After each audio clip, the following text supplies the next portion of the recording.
ಹೊನ್ನಾವರ ತಾಲೂಕಿನ ಪೌರಾಣಿಕ ಹಿನ್ನೆಲೆ ಹೊಂದಿರುವ ಮುಗುವಾದ ಸುರ್ಕಟ್ಟೆಯ ಶ್ರೀ ಬಿಳಿಯಮ್ಮ ದೇವಿಯ ದೇವಸ್ಥಾನದ ಕಲಾವೃದ್ಧಿ ಶಿಖರ ಪ್ರತಿಷ್ಠಾಪನೆ ಚಂಡಿ ಹವನ ಏಪ್ರಿಲ್ 25ರಿಂದ 27ರವರೆಗೆ ನಡೆಯಲಿದೆ ಎಂದು ದೇವಸ್ಥಾನದ ಆಡಳಿತ ಮಂಡಳಿಯ ಅಧ್ಯಕ್ಷ ವಿಜಿ ಹೆಗಡೆ ಗುಡ್ಲೆ ತಿಳಿಸಿದರು.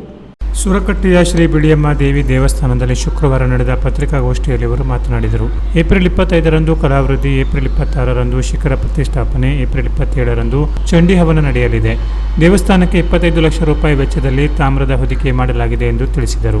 ದೇವಸ್ಥಾನವು ನಾರದ ಪ್ರತಿಷ್ಠೆಯ ಪ್ರತೀತಿಯನ್ನು ಹೊಂದಿದೆ. ಸುಮಾರು 100 ವರ್ಷಗಳಿಂದ ಪ್ರತಿ ವರ್ಷ ಕಾರ್ತಿಕ ಮಾಸದಲ್ಲಿ ಭಜನೆ ನಡೆದುಕೊಂಡು ಬಂದಿದೆ.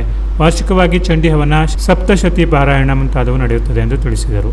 ವಿದ್ವಾನ್ ಗಣೇಶ್ ಭಟ್ಟ ಮಾತನಾಡಿ, ಶ್ವೇತಾಂಬಿಕೆ ಪರಿವಾರ ಸಮೇತ ವಾಲ್ಮೀಕವಾಗಿದೆ. ವೀರಭದ್ರ ಬಂಡಿ ಬಕ್ಕ ಕೆಂಡದ ವೀರ ಪರಿವಾರದ ದೇವರಾಗಿದೆ ಎಂದು ತಿಳಿಸಿದರು. ಕ್ಷೇತ್ರಕ್ಕೆ ನಾರದರು ಇಲ್ಲೊಂದು ಗೋಪಾಲಕೃಷ್ಣ ಹತ್ರದಲ್ಲೇ ಇದೆ. ಮತ್ತು ಇಲ್ಲಿ ಬಂದು ಹೋಗಬೇಕಿದ್ರೆ ಸುಬ್ರಹ್ಮಣ್ಯ ಪ್ರತಿಷ್ಠೆ ಮಾಡಿದ್ದಾರೆ ಅಂತ ಪುರಾಣದಲ್ಲಿ ಉಂಟು. ಸುಬ್ರಹ್ಮಣ್ಯ ಚರಿತ್ರೆ ಅಂದರೆ ಅದಕ್ಕೂ ಮೊದಲೊಂದು ಈ ಕ್ಷೇತ್ರ ಎಷ್ಟು ವರ್ಷ ಹೇಳ ನಮ್ಗೆ ಗೊತ್ತಿಲ್ಲ. ಮೊದಲು ಶ್ರೀರ ಸ್ವಾಮಿಗಳೆಲ್ಲ ಬಂದು ನಾರದ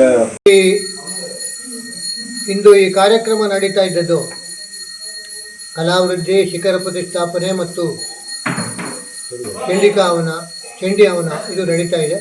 25, 26, 27ರಂದು ಬಹುಶಃ ತಾಮ್ರದ ಹೊದಿಕೆಯನ್ನು ಮಾಡಬೇಕು ಅಂತ ಹೇಳಿ ಭಾಳಷ್ಟು ದಿವಸದಿಂದ ನಮ್ಮೊಂದು ಕನಸಾಗಿತ್ತು. ಯಾಕೆಂತಂದರೆ ದೇವಿಗೆ ಒಂದು ಈ ತಾಮ್ರದ ಹೊದಿಕೆ ಮಾಡಿ ಬಹುಶಃ ಭಾಳಷ್ಟು ಸಮಯಗಳು ಸಂದವು, ಶತಮಾನವೇ ಸಂದಿರ್ಬೋದು. ಈ ಸಂದರ್ಭದಲ್ಲಿ ತಾಮ್ರದ ಹೊದಿಕೆಯನ್ನು ಮಾಡಬೇಕು ಅಂತ ನಾವು ವಿಚಾರ ಮಾಡಿದಾಗ ನಮಗೆ ಭಾಳಷ್ಟು ಜನ ಸಹಾಯ ಸಹಕಾರ ನೀಡಿದರು, ಭಾಳಷ್ಟು ಜನ ಕೈ ಜೋಡಿಸಿದರು. ನಾವು ಆದ್ದರಿಂದ ಈ ತಾಮ್ರದ ಹೊದಿಕೆಯನ್ನು ಯಶಸ್ವಿಯಾಗಿ ನಾವು ನೆರವೇರಿಸಿದ್ದೇವೆ. ಸುಮಾರು 25 ಲಕ್ಷ ರೂಪಾಯಿ ಬಜೆಟಿನ ಈ ಕಾರ್ಯಕ್ರಮಕ್ಕೆ ಅನೇಕ ದಾನಿಗಳು, ಅನೇಕ ಭಕ್ತರು, ಅನೇಕ ಅಭಿಮಾನಿಗಳು, ದೇವಿಯ ಆರಾಧಕರು ಇವರೆಲ್ಲರೂ ಕೂಡ ತಾನೆಂದು ಬಂದು ಸೇವೆ ಮಾಡಲಿಕ್ಕೆ ಮುಂದಾದರು. ನಾವು ಅದಕ್ಕೆ ಈಗ ತಾಮ್ರ ಹೊದಿಕೆ ನಂತರ ಈಗ ಶಿಖರ ಪ್ರತಿಷ್ಠಾಪನೆ ಮತ್ತು ಅಂಗವಾಗಿ ಚಂಡಿ ಹವನ ಕಾರ್ಯಕ್ರಮ ಈಗ 26ರಂದು ಮತ್ತು 27ರಂದು ನಡೀತಾ ಇದೆ. ಇದಕ್ಕೆ ಎಲ್ಲವರನ್ನು ಕೂಡ ನಾವು ಆಮಂತ್ರಣ ಮಾಡ್ತಾ ಇದ್ದೇವೆ.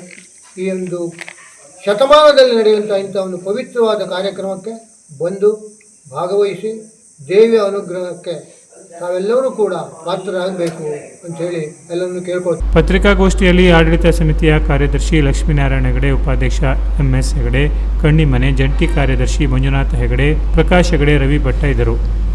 Canara plus news, Honnavar.